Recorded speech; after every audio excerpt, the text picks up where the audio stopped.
Hello, I guess it's time to get started. My name is Thomas Ryder. I'm from Copenhagen, Denmark, and I'm here to talk about minimalist game design for mobile devices. So, I work at House on Fire, which is an indie games company specialized in games for mobile platforms. We are 5 employees working on different projects, and I'm working on game design and graphics and music. So far we have released 2 games. The first one was released in 2011 and was called Neon Zone, and it's a puzzle game for the iPhone. The other game we released was the Silent Age. It's a point-and-click adventure, and so far we have made episode 1, and we are working on episode 2. But let me just show you the game. This is the game I will be talking about today.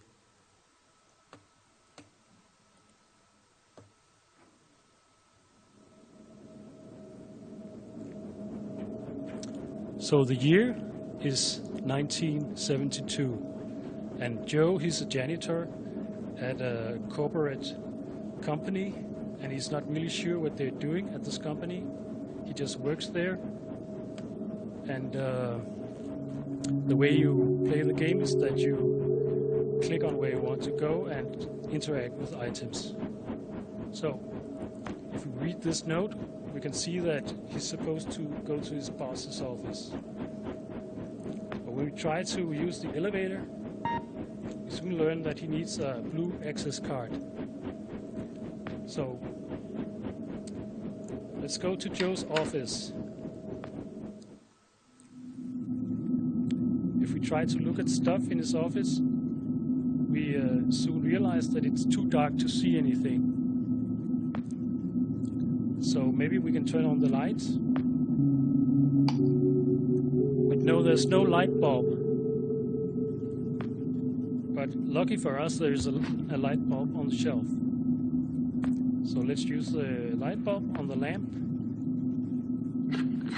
And now we can turn on the light. So now we can actually look at stuff in the room, and we can actually find the blue key card. On the shelves there's also a rubber glove that we can bring along. So now we can actually access the elevator.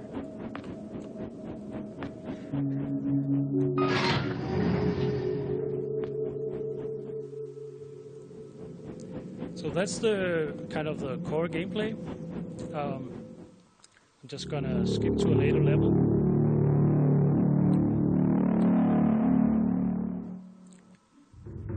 Now what happens is that Joe finds a time machine that allows him to go 40 years into the future to 2012, where mankind has become extinct. There's been some kind of post-apocalyptic event. So yeah, but the good thing is that it's a two-way time machine, so we can actually travel between 2012 and 1972.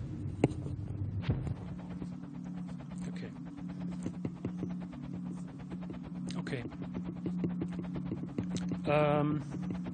So if I try to open the door in 1972, it's locked. But then I can go to 2012, and now we can actually go into the room. If I try pressing the button in 2012, it doesn't work because there's no power. Then I can go back to 1972 and press the button again. And now it works because we have power. So I can pick up stuff and bring them along with me and use them across time. So let's see if we can open this door. No, it's locked. And So we go to 1972, and suddenly we can open the door.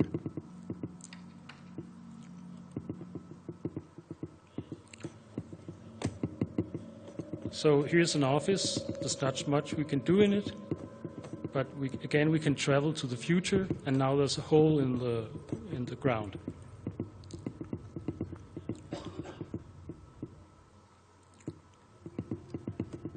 So there's a skeleton here, but let's go to 1972. And now we can see that there's a dead guy lying here. And we actually want the name tag, but we can't get it because it's stuck to his foot. Then we can pick up a scissor in the future, go back in time, and use the scissor on the name tag.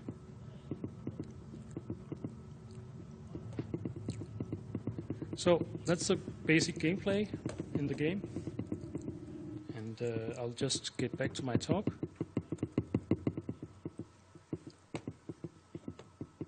Let's let the mic, yeah. Okay. So, shit.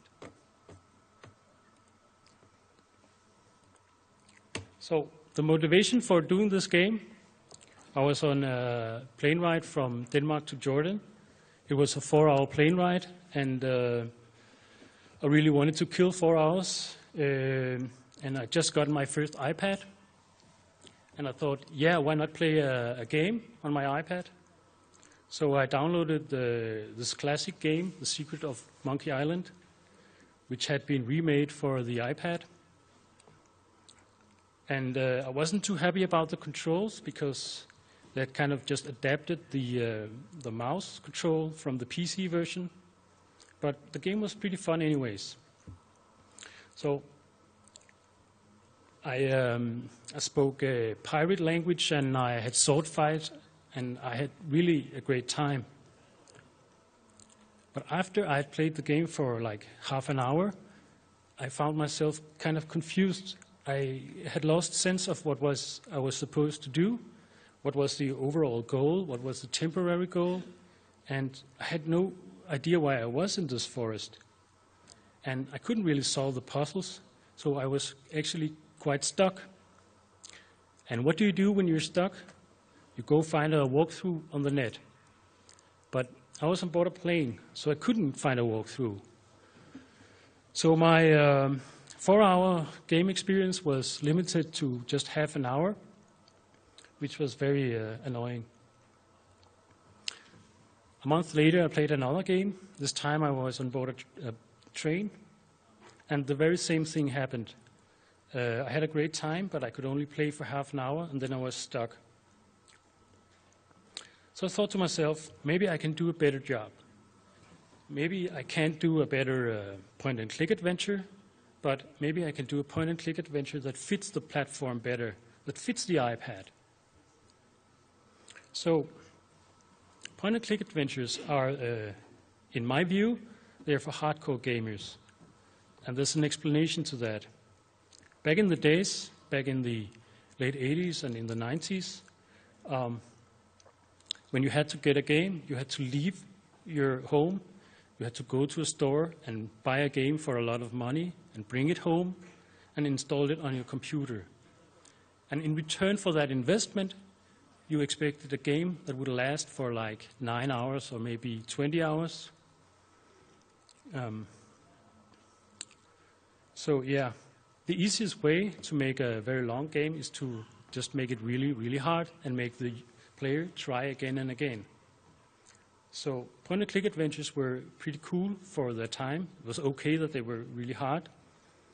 But in the other end of the spectrum, we have the casual gamers, and the iPad user, the average iPad user, is, in my view, a very casual gamer. They play a game for 15 minutes, maybe half an hour, and then they put the game away or play another game, usually on board a plane like me, or maybe at night when they go to bed. They play for just half an hour before going to sleep. maybe they play a game in front of the television, and these people aren't really interested in a 9-hour experience or a 20-hour experience. They're just looking for a good time for a very short period. So I was thinking about, will the average iPad user, the casual gamer, even be interested in playing a point-and-click adventure? But if you look at what they have on their iPad, it's sometimes it's Angry Birds mostly, and maybe a silly app like iBeer. I don't know what the cool kids are doing these days, but yeah, something like this is just an example. And when they go to the App Store, they just buy mainly what's on the front page. But the same people that is acting like this with an iPad are actually able to consume really advanced literature. Some of them will sit through an entire Lars von Trier art house movie. And this is, of course, because they have had an entire life to get used to this medium. They're used to read long books, but the iPad they've only had for a few years. So I was thinking maybe I can do this point-and-click adventure for casual gamers, for the iPad audience as I see it. So I played a lot of point-and-click adventures, and I started listing out all the problems that I could find. And it was stuff like there's too many rooms, too many items, too few clues, maybe too much dialogue, and this kind of lack of sense of where I'm actually going and what I'm doing and why I'm doing it. And I thought, well, if I'm to make a point-and-click adventure for a casual audience, I don't really have to invent a lot of stuff. Actually, I can just remove stuff. I can just clean it up. So I was looking for inspiration for how to approach this, and looking for other people who had worked this way. And then I thought of the Bauhaus School, which was before the Second World War. There was a design school in Germany, and they combined modernist thinking and Russian constructivism and functionalism. They were obsessed with the basic shapes, the triangle and the circle and the square, and the three basic colors. And the way they approached design was not to add more, but to subtract all the time. And they were willing to sacrifice their personal design footprint in order to get a really good design. This is an example from what the Bauhaus School produced, a typography, a font made entirely of basic shapes, like cubes and squares and triangles. This would later become a very known font, the Futura, but only by going through this very minimal process was Paul Renner able to create this font. Here's another example. Marianne Brandt made this table clock that was pure black and white, no ornamentation, no numbers, very basic shape. So I thought, maybe I can do this. Maybe I can design a point-and-click adventure the same way that Marianne Brandt would design her table clock, stripped of anything unnecessary and just pure shape. So the first challenge I was facing was to make the game easy enough. And I was thinking about that. I played a lot of point-and-click adventures, and it struck me that I got stuck over and over again, and they seemed very hard. But they didn't seem to be hard by design. I thought maybe there's a flaw in their DNA. that I can simply fix and by that way make the game easier. So I tried analyzing what's going on in a point-and-click adventure. And basically, it's a number of rooms. You start in one of them, and you have to make it to the exit. To prevent you from going straight to the exit, there are some obstacles. A typical obstacle is like a guy that's blocking the way, and you have to give him an item in order to pass him. So you go around in this world and you find items that you can use to overcome the obstacles. So a basic layout in a point-and-click adventure looks kind of like this: a lot of rooms, a lot of items, and a lot of obstacles. But there's a fundamental difference between a point-and-click adventure and other game genres. And the fundamental difference is that one item only fits with one obstacle. If you compare this to a first-person shooter, an obstacle can be like an enemy, and you can shoot him with a rocket, you can shoot him with a gun, or maybe you can simply run past him. But in a point-and-click adventure, you have to use the right item with the right obstacle. And this is not a problem to begin with, because you only have to think about a few items and a few obstacles. But as you progress in the game, the number of rooms expand, the number of items expand, and the number of obstacles expand. So, if you have 3 items and 3 obstacles, there are 9 ways to combine these. But once you have 12 items and 12 obstacles, you actually have 144 ways to combine these. And how does that actually feel like in a game? This is an example from The Secret of Monkey Island. I have to pass this bridge, but there's a troll blocking the way, and I have to give him something, and he won't tell me what it is.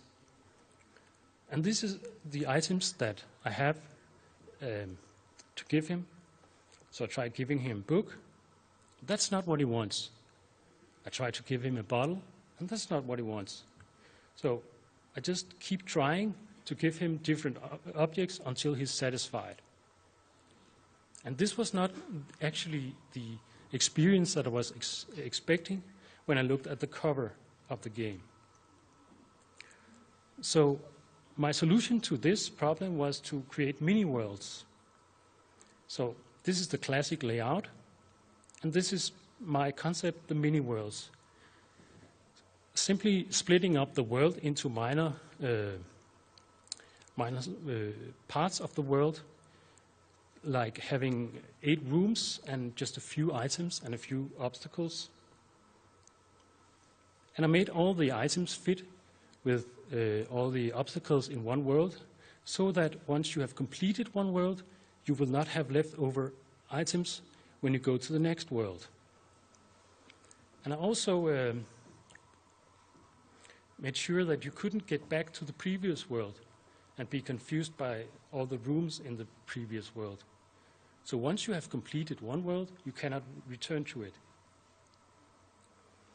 The Silent Age has been divided into 12 mini-worlds, and this actually allowed us to tell a very linear story, which is awesome when that's what you want to do. And that is what you want to do when you do a point-and-click adventure, which is very story-based. This is an example from Maniac Mansion. These are the rooms that you have to remember. And this is an example from the Silent Age. Only a few rooms that you have to navigate in. So the interface. The very old point-and-click adventures had a very crowded interface. And I thought, I want to get rid of all that. I want a totally clean interface. But someone had already done this. LucasArts had made it in the dig. Totally scrapped everything from the interface, and the way you access your items was pressing the small I in the corner. And then this screen would pop up. But even that wasn't perfect, because when I was in the real world, like this, I couldn't remember what I had in my pocket.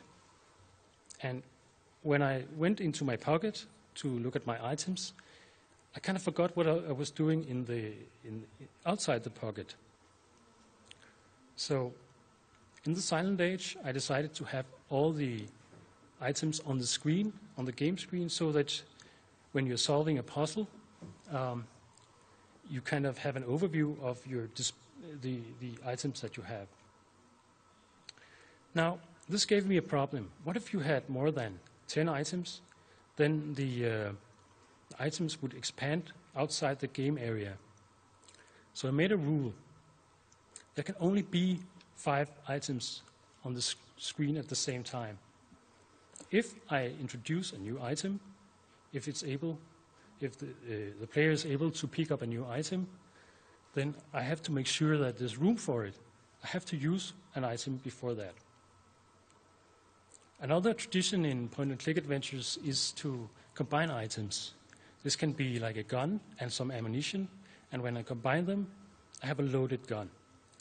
But I decided not to have that in the game, because then I would have to spend time teaching the player to combine items.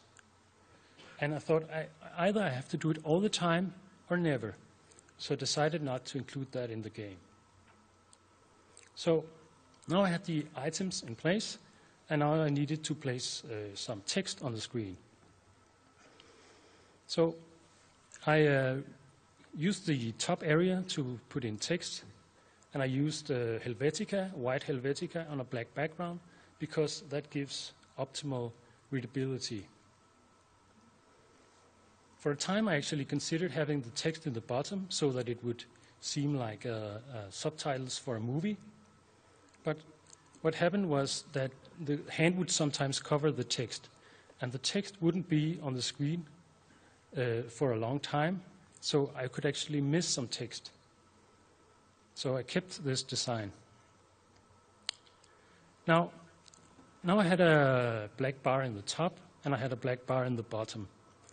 And there was an added benefit that the game actually looked like a movie, which was actually what I was looking for, kind of a cinematic experience. So, the touch controls. There are some huge differences between using a mouse and using tapping on your iPad. One basic feature is the mouse over. This is often used in point-and-click adventures to locate items that you can interact with. In this case, the player is hovering over the transporter, and the text transporter shows up. So now you know that you can interact with this object. Another feature is the mouse 1 and mouse 2 that the PC mouse has. These are often used to interact and to look, which are two very different things that you often use. So, just to sum up, we have mouse 1, mouse 2, and the mouse over. If you compare that to the hand on the iPad, we can only tap. This is not entirely true, because we actually have a lot of possibilities. We can drag and swipe and double tap. But when we made the game, it was 2010, and touch controls wasn't that developed at that point.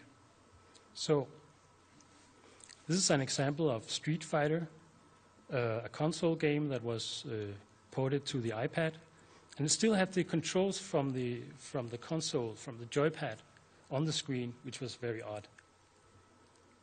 Here's Minecraft, when they ported that from the PC to the iPad. They kept the keys from the keyboard. But today we know what works and what doesn't work. A game like Limbo, when that was released on the iPad, They had integrated some very advanced controls simply because we've learned now what works and doesn't work. A game like Subway Surfers uses only swiping, and any kid who doesn't even have to have played on an iPad before can pick this up and easily understand that's how swiping works. But this is something that we've learned over time and something that we didn't know back in 2010. We actually made an experiment ourselves. Our puzzle neon zone was like a maze that you view from the side, and you have to navigate this cube through the maze, and it's affected by gravity. But it requires that you hold the phone like this, and then you flip it like this. And this is not really intuitive for the player to hold it like this. The player constantly wants to hold it like this. But we didn't know that back then. We just had to kind of try it out. Today, I think we can clearly identify when a game is an iPad game and when it's a PC game. I recently saw this game on the iPad, and it immediately struck me that this isn't really a game that's designed for the iPad. This doesn't look like an iPad game. So I think that iPad is kind of is establishing its own kind of language. So going back to 2010, when we were making the game, we decided that you should be able to play the entire game simply by tapping. This is the game screen, and we decided early on to have Joe walking on a line that would make the game totally 2D. If we compare that to other point-and-click adventures, you see that they have kind of a three-dimensional space that you can walk into the room and out again. But simply by skipping one dimension, we could actually save a lot of animations of Joe walking towards the screen and away from the screen. So, next challenge was movement.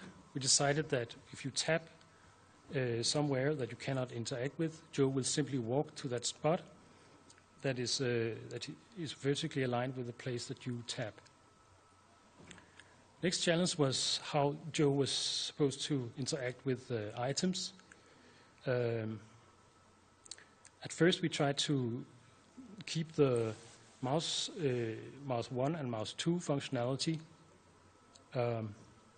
so that if you tap an item once, he would simply go and look at it.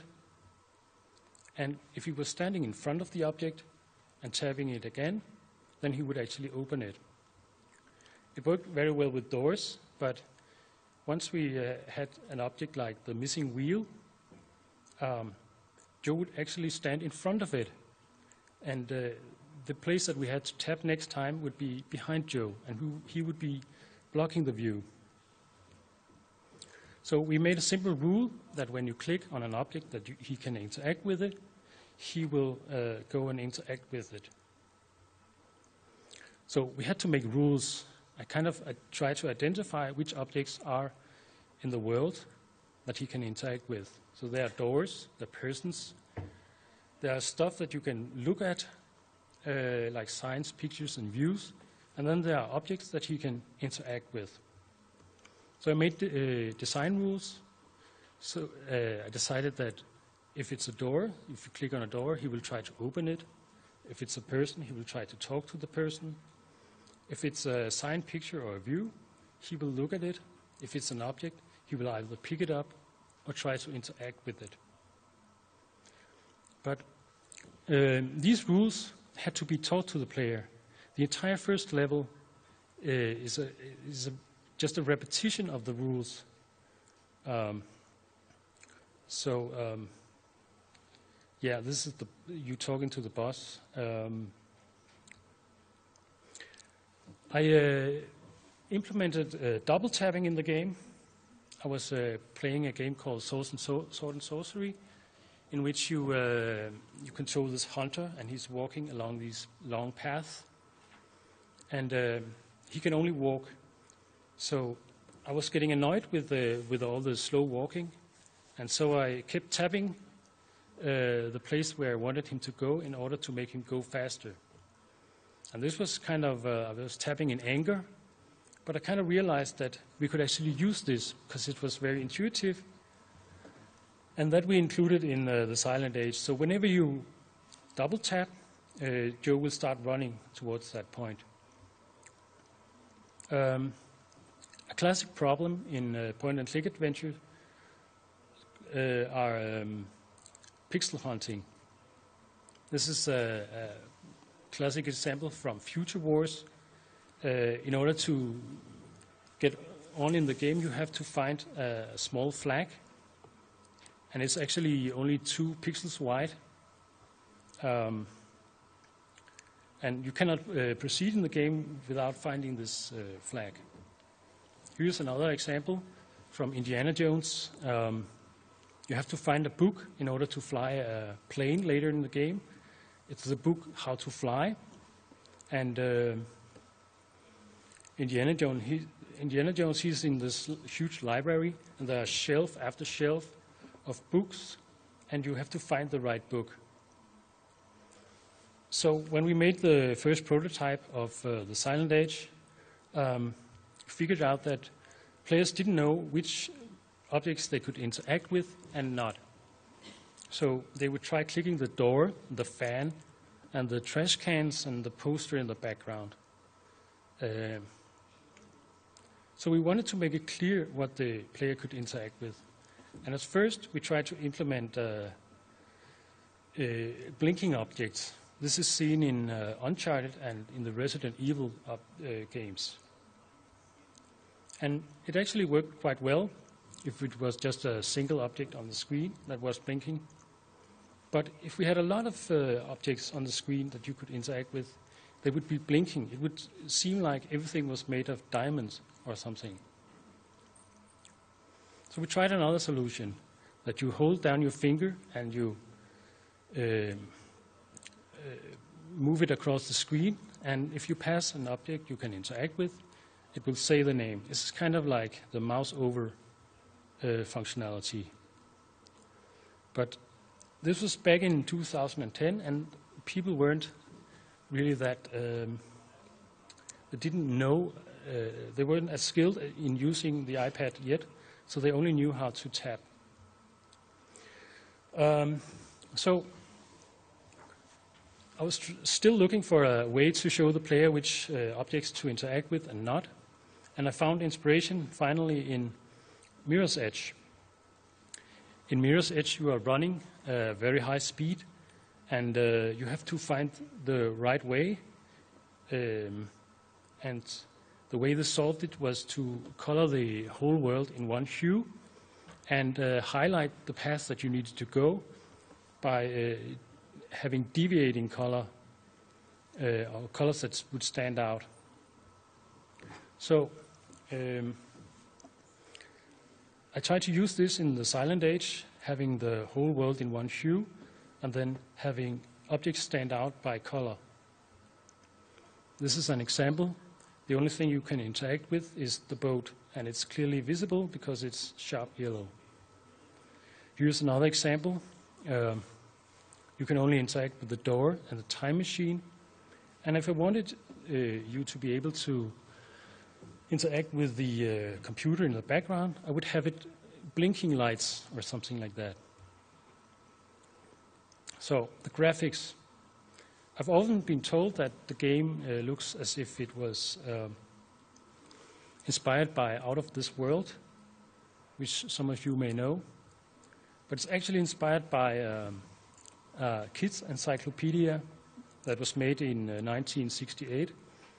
There was this guy who couldn't really do 3D, so he kind of faked it by making everything 2D in kind of, and avoiding to make perspective lines. So this is how it looks in the in the Silent Age. there are almost no lines that define the perspective in the picture.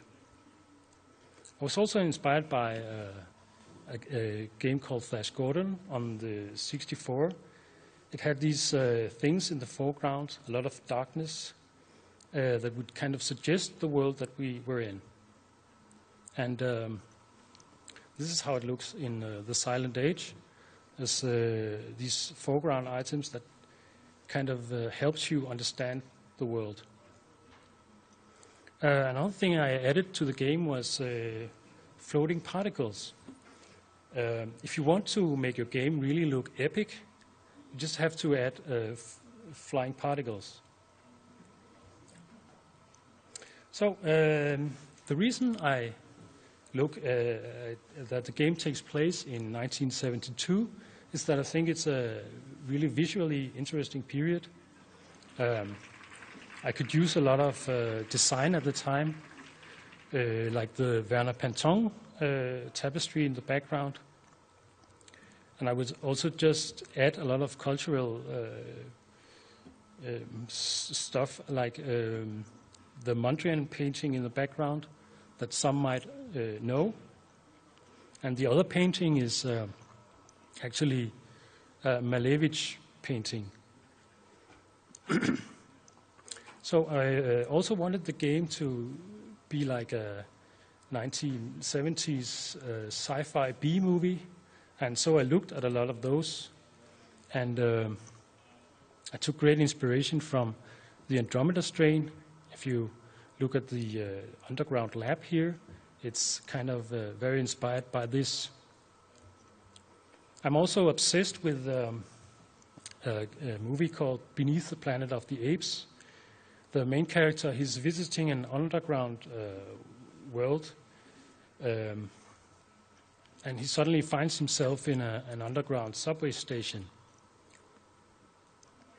And so I kind of adapted that style and that mood in the graphics. The music, so there are, we didn't have the money to hire a big composer. We kind of had to find a way to do it ourselves. So I was looking at examples of how B-movie directors would create movie soundtracks for their science fiction movies. And a guy like John Carpenter, he would simply make the sound himself, the music himself, by using synthesizers. And this would actually give the movie a very distinct kind of feeling. A movie like Sorcerer uses music by a German band called the Tangerine Dream. And they would use synthesizers, and Popol Vuh was another band that was very used for these kind of weird movies. And the way they would use the synthesizers was simply to use a lot of effects. Yeah. So I tried to emulate that kind of these effects that they were doing on their old synthesizers to create an atmosphere that was similar to a 70s B movie. I just want to show you how it looks in the game.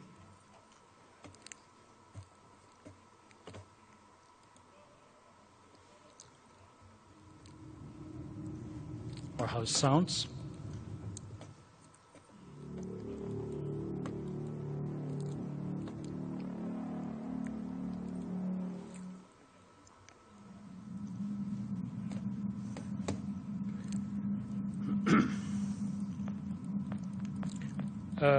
Actually, there's a lot of absence of music. We wanted.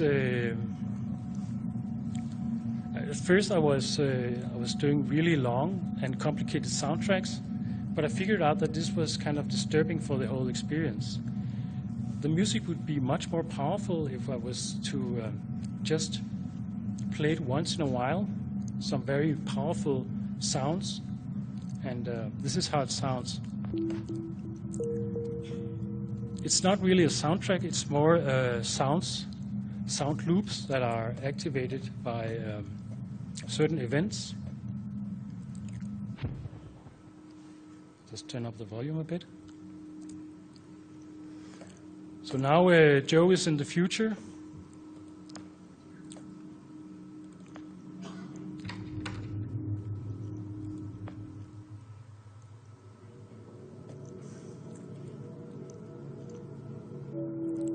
And so there's an event that's been triggered here, and now you can hear that it's reflected in the soundtrack. It's basically a loop that starts playing now.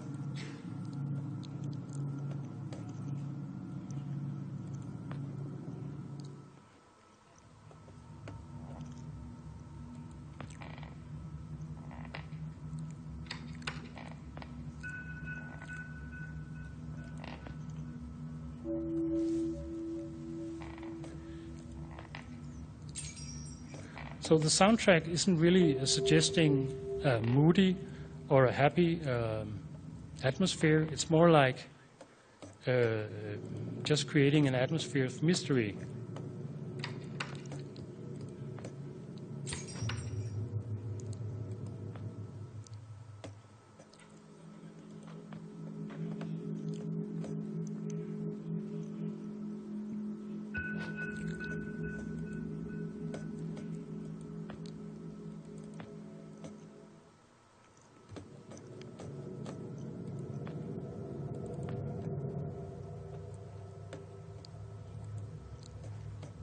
So yeah, that's a basic concept. A lot of absence of sound, and actually the soundtrack is also very much tying into the whole background noise. So, yeah.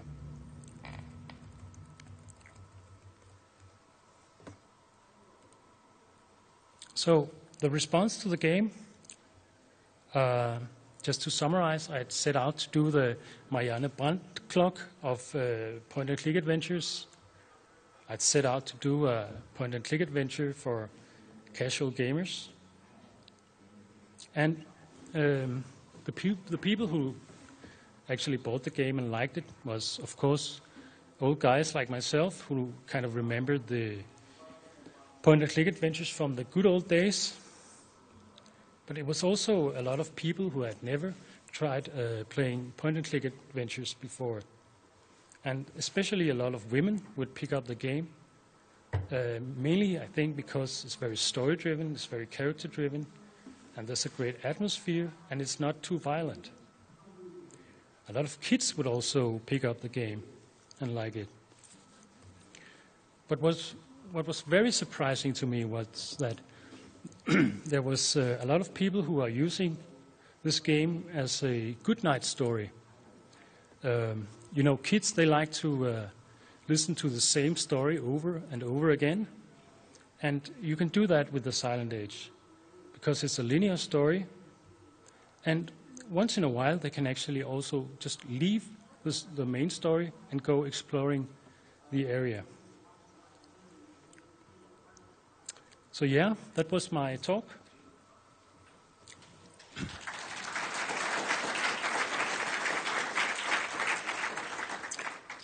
Any questions?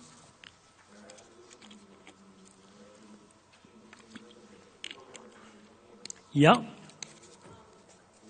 you said that a lot of it, you looked at a lot of the old quick clicks that you felt sort of like were cleaning up a lot of the noise that they had. Did that have any effect on the main character being a janitor? So the question is that did the whole cleaning up of the point-and-click adventure, was that reflected in the main character being a janitor? Not at all. I wanted the main character to be kind of a sympathetic character that if you play the game, you will notice that he's kind of a sad character. He has this really terrible job, and his boss, he can't even remember his name.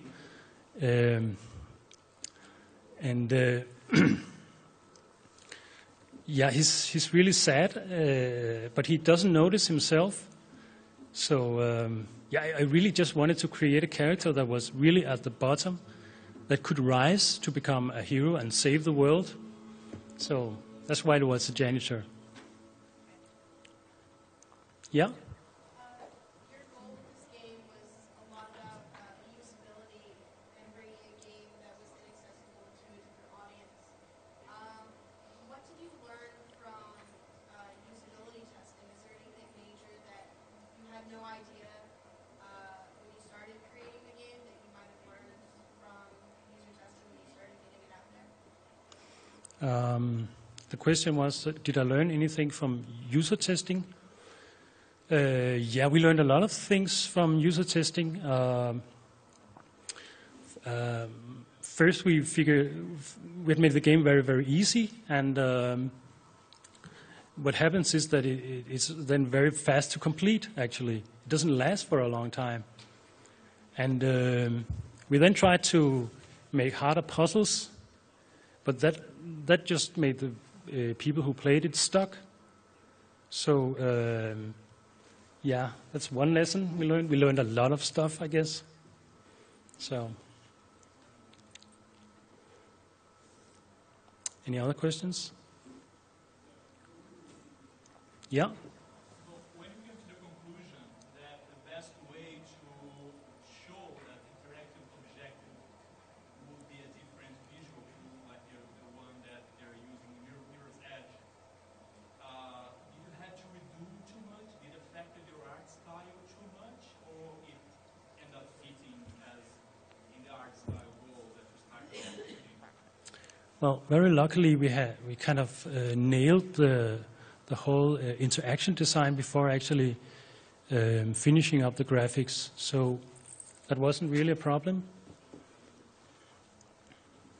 Yeah. No one else? Then I have to remind you to fill out the stuff about the talk and stuff.